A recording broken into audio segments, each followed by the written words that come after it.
அன்பான மிதுன ராசி நேயர்களே, இனி வரக்கூடிய காலங்களில் உங்களுடைய குடும்ப வாழ்க்கை, பணவரவு, எதிர்காலம், திருமணம் மற்றும் காதல் வாழ்க்கை, வேலை, உடல் ஆரோக்கியம் அப்படின்னு எல்லா விஷயத்திலும் உங்களுக்கு என்னென்ன மாற்றங்கள் நடக்க போகுது, எதில் நீங்கள் கவனமாக இருக்கணும், எந்த விஷயங்கள் எல்லாம் உங்களுக்கு அதிர்ஷ்டத்தையும் நல்ல பலன்களையும் கொடுக்க போகுது அப்படிங்கிறத பற்றி தான் இந்த வீடியோ பதிவில் முழுசாக பார்க்க போகிறோம். மிதுன ராசிக்காரங்களை பொறுத்த வரைக்கும் உங்களுடைய ராசி அதிபதி புதன் அப்படிங்கிறதுனால புத்திசாலித்தனமாக செயல்படுவீங்க. ஒரே நேரத்தில் பல விஷயங்களை யோசிக்கக்கூடிய திறமை உங்கள்கிட்ட இருக்கும். நுணுக்கமான விஷயங்களில் அசாதாரணமாக செயல்படுவீங்க. உங்களுடைய பலத்தை பலவீனமாகவும் பலவீனத்தை பலமாகவும் மாற்றிக்கொள்ளக்கூடிய திறமை உங்கள்கிட்ட இருக்குது. உங்களுக்கான கிரக நிலைகள் எப்படி இருக்கும் அப்படின்னு பார்த்தீங்கன்னா, உங்களுடைய ராசி அதிபதி புதன் ஏப்ரல் 6ஆம் தேதி மீன ராசிக்கு போகிறாரு. அங்கு நீச்சமும் அடையிறாங்க. உங்களுடைய சொந்த வீட்டிற்கும் 4வது இடத்திற்கும் அதிபதியாக இருக்கக்கூடிய புதன் நீச்சம் அடைவது உங்களுக்கு ஒரு விதமான யோகத்தை கொடுக்க போகுது. அது மட்டுமல்லாமல் உங்கள் ராசிக்கு 5, 12 இடங்களுக்கு அதிபதியாக இருக்கக்கூடியவர் தான் சுக்கிரன். அவர் லாபஸ்தானத்திற்கு வரும்போது உங்களுடைய தொழில் மற்றும் வருமானத்தில் மிகப்பெரிய மாற்றங்கள் எல்லாமே நடக்க போகுது. ஏப்ரல் 1 பார்த்தீங்கன்னா செவ்வாய் மீன ராசிக்கு வரப்போறாரு. செவ்வாய் 6, 11 இடங்களுக்கு அதிபதியாக இருக்கிறதால அவர் தொழில் ஸ்தானத்தில் சந்தரிக்கும் போது உங்களுடைய தொழில் வளர்ச்சி, வேலை உங்களுக்கு திருப்தியை கொடுக்கும். உத்தியோகத்தில் இருக்கிறவங்களுக்கு வேலை பளு அதிகரிக்கும். அதுக்கப்புறமா பார்த்தீங்கன்னா, இவ்வளவு கஷ்டப்பட்டு இந்த வேலையை நம்ம செய்யணுமா, பேசாமல் சுயமாக ஒரு தொழில் செய்யலாம் அப்படிங்கிற சிந்தனையும் உங்களுக்கு அதிகரிக்கும். அதனாலேயே துணிந்து சில முடிவுகளை எல்லாம் எடுப்பீங்க. வெளிநாட்டில் போய் வேலை செய்யணும் அப்படின்னு ஆசைப்படுறவங்களுக்கு வெளிநாடு செல்வதற்கான வாய்ப்புகள் கிடைக்கும். இந்த மாதிரியான வாய்ப்புகள் வரும்போது அதை நீங்கள் சரியாக பயன்படுத்திக்கணும். பொது வாழ்க்கையில் இருக்கிறவங்க வீண் பழிக்கு ஆளாகிற மாதிரியான சில சம்பவங்கள் நடக்கலாம். இந்த மாதிரியான நேரங்களில் நீங்கள் மனசாட்சிக்கு கட்டுப்பட்டு சில முக்கியமான முடிவுகளை எடுக்கணும். செவ்வாயும் புதனும் சேர்ந்து இருக்கக்கூடிய நேரத்தில் குரு பகவான் புதனை பார்க்கறதால குருவினுடைய பார்வைக்கு பலம் அதிகம். எனவே நீங்கள் எடுக்கக்கூடிய முயற்சிகள் எல்லாம் உங்களுக்கு வெற்றி கிடைக்கும். இல்லம் தேடி வரக்கூடிய திருமண வரன்கள், வேலை வாய்ப்பு மற்றும் புதிய உறவுகள் மூலமாக உங்களுடைய வாழ்க்கையில் மிகப்பெரிய மாற்றங்கள் வரப்போகுது. இந்த மாதிரியான நல்ல விஷயங்கள் நடந்தாலும் குரு வக்கரமாகி இருக்கிறதுனால சில இடங்களில் உங்களுக்கு தெளிவான முடிவுகளை எடுக்கிறதுல மனக்குழப்பங்கள் வரும். பிள்ளைகளால் கவலைகளும் வந்து சேரும். பழைய கடன்களை எல்லாம் அடைக்க புதிய யுக்திகளை எல்லாம் கையாளுவீங்க. உறவினர்கள் உங்களுடைய முன்னேற்றத்திற்கு உறுதுணையாக இருப்பாங்க.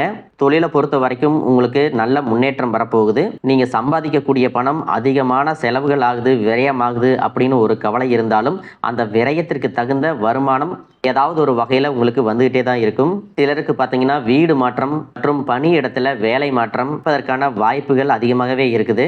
குடும்ப சொத்துக்களை பிரிக்கிறதுக்கான முயற்சிகளில் ஈடுபடுவீங்க. உடன் பிறந்தவர்களோட சின்ன சின்ன கருத்து வேறுபாடுகள் இருந்தாலும் இப்போ இருக்கக்கூடிய கிரக நிலைகள் காரணமாக பாக பிரிவினைகள் எல்லாமே உங்களுக்கு சுமூகமாக முடியும். உத்தியோகத்தை பொறுத்த வரைக்கும் உயரதிகாரிகள் உங்களுக்கு இணக்கமாக நடந்துக்குவாங்க. நீங்கள் கேட்ட சலுகைகள் எல்லாமே உங்களுக்கு கிடைக்கும். நீண்ட நாளாக நிதி ஆதாரம் இல்லாததுனால சுயதொழில் பற்றி ஒரு யோசனையிலேயே இருந்திருப்பீங்க. இதற்கு பிறகு உங்களுக்கு நல்ல நிதி ஆதாரம் கிடைக்கும். சுயதொழில் தொடங்கக்கூடிய முயற்சியில் ஆர்வம் காட்டுவீங்க. நண்பர்கள் மூலமாக நீண்ட நாட்களாக நடைபெறாத காரியம் எல்லாமே நடக்கும். அதிகார பதவியில் இருக்கக்கூடியவங்களுடைய நட்பு கிடைக்கும். அரசு வழியில் சாதகமான விஷயங்கள் எல்லாம் உங்களுக்கு நடந்து முடியும். இதுபோல் நீங்கள் எந்த விஷயத்தில் கவனமாக இருக்கணும் அப்படின்னு பார்த்தீங்கன்னா, மீனராசியில் செவ்வாயும் சனியும் சேர்ந்து இருக்கும் பொழுது இந்த 2 கிரகங்களும் குருவுக்கு பகை கிரகங்களாக இருக்காங்க. குருவோட வீட்டில் பகை கிரகங்கள் இருக்கிறது அவ்வளவு நல்லது இல்லை. அப்படிங்கிறதுனால உங்களை தேடி தானாக பிரச்சனைகள் வரும். மற்றவங்களுக்கு நல்லது நினைக்க போய் நல்லது செய்ய போய் பிரச்சனைகளை மாட்டிக்கொள்ளக்கூடிய வாய்ப்புகளும் இருக்குது. மற்றவர்களுடைய குடும்ப விஷயத்தில் தலையிடுறத நீங்கள் கொஞ்சம் தவிர்த்துக்கணும். உங்களுடைய தொழில் எதிரிகள் மற்றும் உங்களுடைய வளர்ச்சியை பார்த்து பொறாமப்படக்கூடிய சில நபர்கள் நீங்கள் முன்னேறக்கூடாது, உங்களுடைய நல்ல பேருக்கு களங்கம் விளைவிக்கணும் அப்படின்னு உங்களுக்கு அவதூறுகளை ஏற்படுத்துகிற மாதிரியும், செய்யாத தப்பை செஞ்ச அப்படிங்கிற மாதிரியும், எங்கேயோ நடந்த ஒரு பிரச்சனைக்கு நீங்கள் தான் காரணம் அப்படிங்கிற மாதிரியும் உங்கள் மேலே குற்றங்கள் சுமத்தி அதை சாதிக்கிறதுக்கும் தயாராக இருப்பாங்க. உங்களுக்கு வரக்கூடிய வாய்ப்புகளை அவங்க தட்டி பறிப்பதற்கும் தயாராகவே இருப்பாங்க. அதனால உங்களுடைய சுய ஒழுக்கம் மற்றும் பேச்சில் கவனம் எப்பவுமே அவசியம். முடிஞ்ச வரைக்கும் தானுண்டு தான் வேலையுண்டு அப்படின்னு நீங்கள் கடந்து போனீங்க அப்படின்னா சில பிரச்சனைகளை தவிர்க்கலாம். குடும்பத்தை பொறுத்த வரைக்கும் குடும்ப உறவுகளோட சின்ன சின்ன மிஸ் அண்டர்ஸ்டாண்டிங் இருக்கும். குறிப்பாக பெற்றோர்கள்கிட்டையும் வாழ்க்கை துணைக்கிட்டையும் கருத்து வேறுபாடு ஏற்படும். நீங்கள் பேசக்கூடிய வார்த்தைகள் ஒரு உறவை சேர்க்கவும் ஒரு உறவை பிரிக்கவும் செய்யும். அப்படிங்கிறதுனால எந்த இடத்திலும் கோபப்பட்டு தவறான வார்த்தைகளை பேசிடக்கூடாது. கோபமே வந்தாலும் சற்று அமைதியாக போகிறது நல்லது. எதையும் பெரிய விஷயமா எடுத்துக்காதீங்க. பணவரவு மற்றும் எதிர்காலத்தை பொறுத்த வரைக்கும் ஆடம்பரமான விஷயங்களுக்கு செலவுகள் செய்வீங்க. அதற்கு தகுந்தபடி உங்களுக்கு வருமானம் இருந்தாலும் கொஞ்சம் கொஞ்சமாக முதலீட்டில் நீங்கள் சேமிக்கவும் ஆரம்பிக்கணும். காதலிக்கக்கூடியவங்களுக்கு தன்னுடைய பார்ட்னர் பேசாமல் இருந்திருப்பாங்க. உங்கள் மேலே சில இடங்களில் சந்தேகப்பட்டிருப்பாங்க.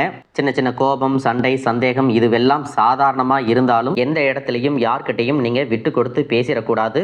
சிங்கிளாக இருக்கக்கூடியவர்களுக்கு சமூக வலைதளங்கள் மூலமாக நிறைய ப்ரப்போசல்கள் கிடைக்கும். அதிலும் நீங்கள் முக்கியமாக கவனிக்க வேண்டிய விஷயம் என்ன அப்படின்னா, உண்மையான காதலை புரிஞ்சுக்க நேரம் எடுத்துக்குங்க. எந்த ஒரு இடத்துலையும் அவசரப்பட்டு முடிவெடுக்காதீங்க. உடல் ஆரோக்கியத்தை பொறுத்த வரைக்கும் தலைவலி, சோர்வு மற்றும் சிறுநீரகம் சார்ந்த பிரச்சனைகள் வரலாம். அதனால் போதுமான அளவு தண்ணி குடிக்கிறது, நீண்ட தூர பயணங்கள் போகிறதையெல்லாம் தவிர்த்துக்கிறது நல்லது.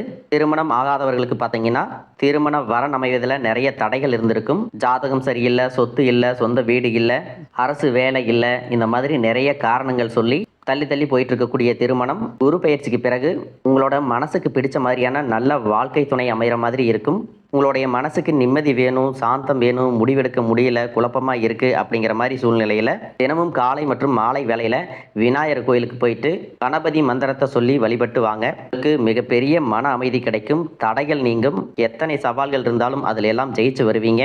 உங்களுடைய இல்லத்தில் மங்கள ஓசை கேட்கக்கூடிய வாய்ப்பு கூடிய விரைவிலே வரும்.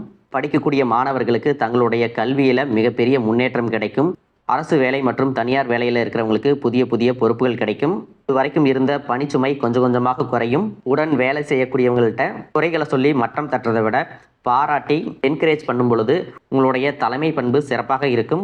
நிர்வாக திறமை மேம்படும். சில நேரங்களில் பணத்தட்டுப்பாடு ஏற்படும் பொழுது நிறைய கடன் வாங்கக்கூடிய சூழ்நிலையும் இருக்கும். முடிஞ்ச வரைக்கும் கடன் வாங்குவதை தவிர்த்து விட்டு கையில் இருக்கக்கூடிய இருப்பை வச்சு எப்படி சமாளிக்கலாம் அப்படிங்கிறத யோசித்து செயல்படணும்.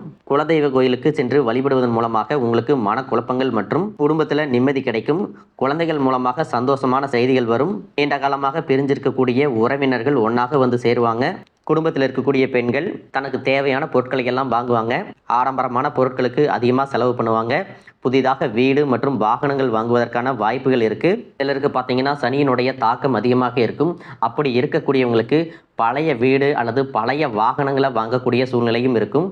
எதுவாக இருந்தாலும் உங்களுக்கு நிச்சயமாக இது சொந்தமாக ஒரு பொருளை வாங்குறதுக்கான சூழ்நிலைகள் இருக்குது. தங்கம் மற்றும் ரியல் எஸ்டேட், மியூச்சுவல் ஃபண்ட் மற்றும் சுய தொழிலுக்கு அதிகமான கவனம் செலுத்தி முதலீடு மற்றும் சேமிப்பை நீங்கள் துவங்குனீங்கன்னா இந்த வருடத்தின் இறுதிக்குள்ள உங்களுக்கு மிகப்பெரிய லாபம் காத்திருக்குது. உங்கள் வாழ்க்கையில் நல்ல நட்பு மற்றும் காதலையும் அன்பையும் வெளிப்படுத்தக்கூடிய உறவுகள் உங்களை தேடி வருவதற்கான வாய்ப்புகள் இருக்குது. உங்களுடைய நல்ல சிந்தனைகளும் புத்திசாலித்தனமாக நீங்கள் செயல்படக்கூடிய விவேகமும் இப்போ இருக்கக்கூடிய கிரக நிலைகளும் உங்களுடைய வாழ்க்கையில் மிகப்பெரிய மாற்றத்தை உருவாக்க போகுது. உங்களுடைய முயற்சிகளை தொடர்ந்து எடுத்துக்கிட்டே இருங்க. எல்லா விதமான துன்பங்கள்ல இருந்தும் நீங்கள் மீண்டு வர போகிறீங்க.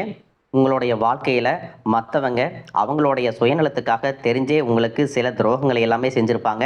மற்றவங்க செஞ்ச தப்புக்கும் நீங்களே பழி ஏற்றுக்கிற மாதிரி இருந்திருக்கும்.